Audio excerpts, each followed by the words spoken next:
अब हमारे साथ उपस्थित हैं माननीय लोकसभा के सांसद सुधीर गुप्ता जी, जिनके निवास स्थान पर आज ये पूरा कार्यक्रम रखा गया। सर, सबसे पहले तो आप कार्यक्रम के बारे में दर्शकों को बताएँ। नहीं, बहुत आनंद का विषय है कि सम्मानीय हमारे संत शिरोमणि 1008 अवधूत नर्मदानंद बाबू जी का भारत भ्रमण का बड़ा लंबा दौर बना रहा है।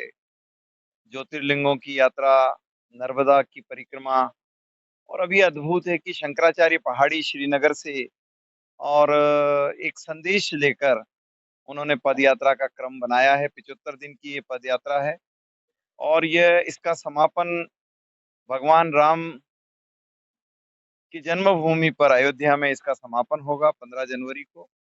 और 75 दिनों तक 75 ऐसे शहीदों को श्रद्धांजलि देने का प्रतिदिन का कार्यक्रम है, जिसमें देश के प्रति जिन्होंने समर्पण किया और समाज में समरसता का भाव लेकर जो लोग चले हों, वो ऐसे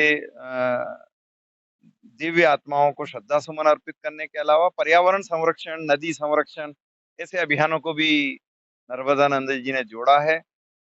और निश्चित रूप से लोग तोड़ने की बात करते हैं और ये सही मायने में जोड़ने का एक क्रम उन्होंने श्रीनगर से और अयोध्या तक का प्रारंभ किया, इसलिए मन में मेरी प्रसन्नता थी और आज दिल्ली स्थित मेरे निवास पर और बाबा का आगमन हुआ है। बापजी महाराज के बारे में आप कुछ कहना चाहेंगे?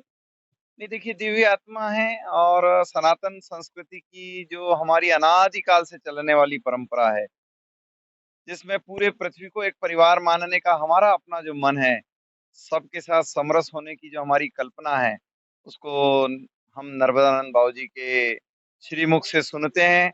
उस वाणी में जो आत्मीयता का भाव है, वो सबको जोड़कर चलने का भाव है, साथ-साथ प्रकृति के संरक्षण का भी भाव है और इसीलिए इस भाव के पीछे हम लोग भी उनके दीवाने हैं। आज की युवा जो कि पाश्चात्य सभ्यता की तरफ ज़्यादा आकर्षित हो रही है, उन्हें कुछ संदेश देना चाहेंगे? नहीं, बहुत स्पष्ट है कि जो उनका भटकाव है, अंततोगत्वा उन्हें सनातन की तरफ ही आना है, क्योंकि सनातन ही सत्य है। ये किसी एक धारा की तरफ नहीं ले जाता है। ये पूरा रिसर्च आधारित एक जीवन पद्धति है और इसके साथ जीने पर किसी व्यक्ति के मन में विषाद नहीं रहता है और इसीलिए प्रकृति में वो सबको, मैं तो इसको प्रकृति पूजक ही कहूँगा, क्योंकि सूर्य से लेकर चंद्रमा तक, पहाड़ों से लेकर नदियों तक, सबको जोड़कर सबके साथ अपने को तन्मय करने का भाव अगर दुनिया में किसी एक विचार के अंदर है, तो वो सनातन के अंदर है। चलिए, सर आपने अपना कीमती समय हमें दिया, उसके लिए आपका बहुत-बहुत धन्यवाद है।